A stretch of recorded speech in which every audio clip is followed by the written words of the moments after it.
Selamat pagi Bu Lucia dan teman-teman, kami dari kelompok 1 ingin mempresentasikan hasil diskusi kami, yaitu Desa Wisata Uluwanuki yang berada di Tulung Bawang Barat, Lampung. Kelompok kami terdiri dari yang pertama Tika Cahyani Tias, kedua Paskarista Aurora, dan saya sendiri Sebastianus Aditya Arka. Next.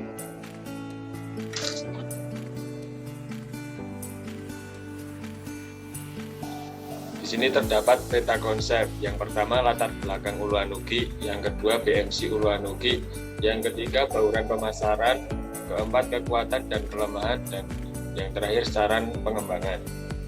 Next. Nah, Uluwanuki ini sendiri berarti di atas atau permulaan. Nuki yang artinya kehidupan, Uluwanuki diartikan sebagai awal dari kehidupan. Konsep desa wisata budaya Uluwanuki ini yakni konsep kota yang menjadi awal kehidupan berbasis ekologi, konsep yang menerjemahkan dari nilai-nilai kesederhanaan, kesetaraan, dan kelestarian. Uluwanuki merupakan sebuah master plan pengembangan kawasan seluas kurang lebih 1.800 hektar yang telah disiapkan oleh Pemkab Tubaba, yang ini merupakan tempat wisata budaya yang dibangun sejak tahun 2019 dan pada awal tahun 2020. Next. Nah, di sini terdapat value proposition dari Uluwanuki yang terdiri dari edukasi budaya yang memberikan edukasi dan pengalaman sejarah terkait rumah adat Baduy, rumah adat Badik, dan rumah panggung, serta menyuguhkan edukasi barang-barang khas daerah seperti batik Lampung dan kain tapis Lampung, dokumentasi sejarah dan seni lukis, spot melukis yang menyediakan tempat dan peralatan khusus bagi wisatawan untuk mencoba melukis, dan kemudian menyediakan edukasi tentang bagaimana melestarikan alam dengan baik dan menawarkan menggunakan peralatan dan bahan yang mendukung proses pelestarian alam yang dinamakan Lasengo. Ini merupakan sebuah konsep untuk menjaga kelestarian alam, merawat pohon dan tanaman yang hampir punah seperti randu, santiji, kimeng, leguni, wacang, asem, beringin, sisir, latana, bugenvil, bonpla, waru, dan lain-lain. Next. Kemudian terdapat customer segment. Yang pertama ada pelajar, dua mahasiswa, ketiga guru atau dosen, keempat wisatawan mancanegara, kelima wisatawan domestik, keenam komunitas pecinta alam, dan terakhir keluarga. Next. Customer relationship sendiri terdiri dari pemandu wisata, kemudian memanfaatkan media sosial dan website, dan menyediakan ATV serta kotak kritik dan saran. Next.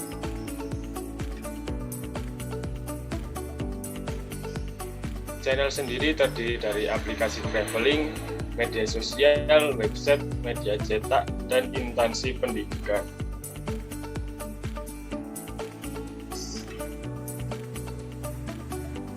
Activities. Edukasi budaya, yaitu pengetahuan sejarah terkait rumah adat Baduy, rumah adat Badik, dan rumah panggung, serta berfoto dengan barang-barang khas daerah, mempelajari dokumentasi, sejarah, dan melihat seni lukisan. Melukis pada spot yang sudah disediakan, wisatawan dapat menyewa peralatan lukis terlebih dahulu. Kemudian yang terakhir, pelestarian alam, yaitu kegiatannya mempelajari cara merawat dan melestarikan pohon dan tanaman dengan benar, seperti cara penanaman, merawat, dan membudidayakan tanaman yang dibutuhkan. Next.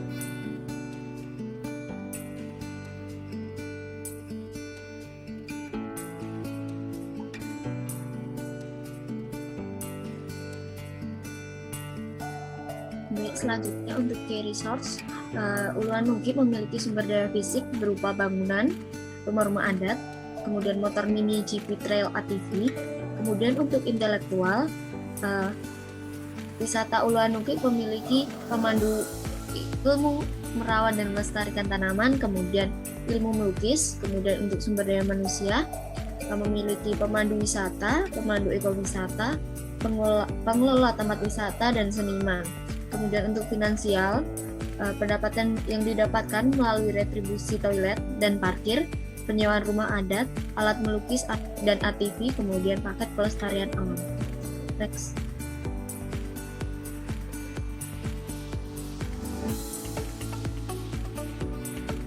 Untuk KI Partners sendiri, Uluan Nungki bekerja sama dengan pemandu wisata rumah adat dan pemangku ekowisata, kemudian instansi pendidikan, seniman, dinas pertanian, dinas lingkungan hidup, dinas perkempita, kemudian jasa penyewaan ATV, masyarakat desa wisata, dan pemerintah pusat dan daerah.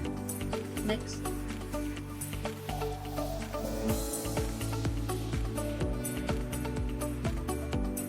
Untuk cost struktur, Uluan Nungki memiliki biaya perawatan rumah adat, kemudian perawatan motor ATV, pembelian alat dan bahan melukis, biaya pembelian alat menanam, bibit tanaman dan bahan atau pupuk perawatan tanaman, kemudian gaji untuk karyawan atau pengelola tempat wisata, pemandu wisata dan ekowisata, dan seniman sendiri.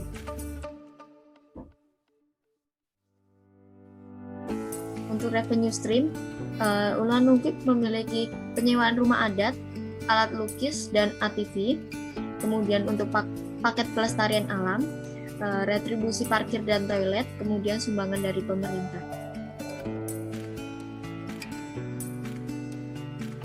Kita masuk ke dalam bauran pemasaran 8P. Yang pertama yaitu produk development.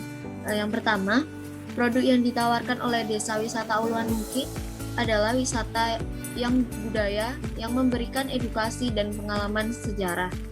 Yang kedua, produk yang diberikan juga berupa tempat dan peralatan khusus bagi wisatawan untuk mencoba melukis. Dan yang ketiga, produk lainnya yang dapat dinikmati adalah edukasi tentang bagaimana melestarikan alam dengan baik dan menawarkan menggunakan peralatan dan bahan yang mendukung proses pelestarian alam yang dinamakan dengan lasenglok.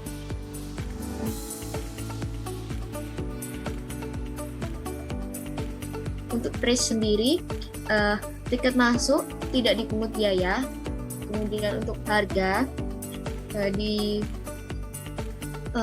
Uluan Nungki ini kita akan menyewakan rumah adat dengan jumlah 60.000 per jam, kemudian peralatan lukis 30.000 per orang, sewa ATV 25.000 per orang, dan paket pelestarian alam sebesar 45.000 per orang.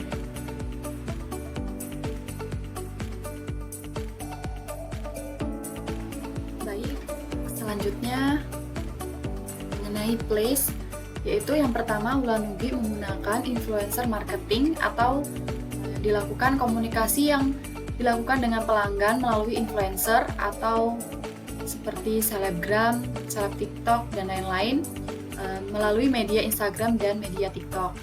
Lalu yang kedua, menggunakan marketing office atau dapat memberikan sebuah informasi mengenai desa, wisata budaya, dan ekologi di Uluan Nungki, serta informasi mengenai pengembangan program-program baru di desa, wisata budaya Uluan Nungki. Selanjutnya adalah promotion.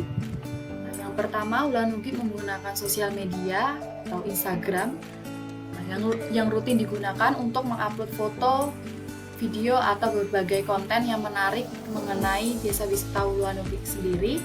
Yang kedua ada website, yaitu memberikan informasi meliputi gambaran desa wisata Uluan Nungki. Yang terakhir menggunakan media cetak, ini berupa brosur dan banner mengenai desa wisata Uluan Nungki.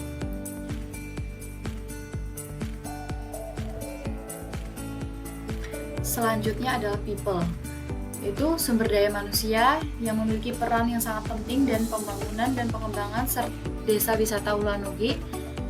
SDM ini terdiri dari pemandu wisata terkait dengan rumah adat Baduy, rumah adat Badi, dan rumah panggung, serta barang-barang khas daerah seperti badik Lampung dan kain tapis Lampung, dokumentasi sejarah, dan seni lukisan.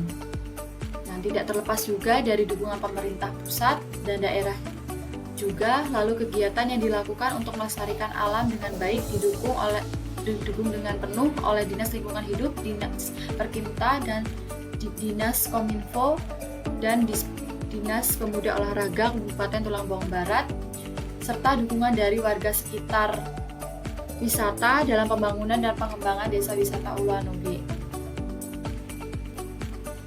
Selanjutnya adalah packaging dan programming atau program yang baru yang akan diselenggarakan di sana, yaitu ada full tour hanya 90.000. Kegiatannya adalah edukasi rumah adat, spot melukis, pelestarian alam Lasengo, yang terakhir ada ATV. Selanjutnya adalah partnership. Desa Uluwanoge ini bekerja sama dengan pemandu wisata rumah adat dan pemandu ekowisata, agen travel, instansi pendidikan, seniman, dinas pertanian, dinas lingkungan hidup, dinas perkimta, dinas kominfo, dinas pemuda olahraga, dinas pendidikan, komunitas pencinta alam, jasa penyewaan ATV, masyarakat desa wisata Uluwanoge atau di sekitarnya, dan pemerintah pusat dan daerah. Kekuatan dan kelemahan dari Uluwanoge sendiri yaitu yang pertama, kekuatan di sana memiliki nilai-nilai budaya dan kearifan lokal yang sangat tinggi, dan juga memiliki kondisi lingkungan yang ramah dengan adanya pelestarian alam yang baik dan keadaan wisata yang masih asri dan serta masih terjaga. Dan yang terakhir, memiliki unsur kesederhanaan yang terkandung di dalam desa wisata Uluwanoge, yakni hemat listrik dan menggunakan tenaga surya. Lalu ada kelemahan, yang pertama, di sana akses jalan para wisatawan untuk memasuki kawasan wisata masih memerlukan perhatian, karena di sana jalan-jalan masih banyak yang belum menggunakan aspal, jadi masih tanah liat, lalu jika terjadi hujan akan menyebabkan becek. Dan yang terakhir, tempat bagi para UMKM di sekitar kawasan wisata yang belum teratur. Lalu yang terakhir ada saran pengembangan. Yang pertama, kami menyarankan lebih memperhatikan sarana promosi untuk menjangkau pengunjung yang lebih luas. Yang kedua, melakukan perawatan berkala untuk menghindari peralatan yang rusak. Dan yang ketiga, menentukan harga tiket masuk yang relevan untuk setiap jenis kegiatan wisata agar pengunjung yang datang meningkat. Karena mengingat di sana sampai saat ini belum diberlakukan untuk harga tiket masuk. Sekian presentasi dari kelompok 1. Terima kasih.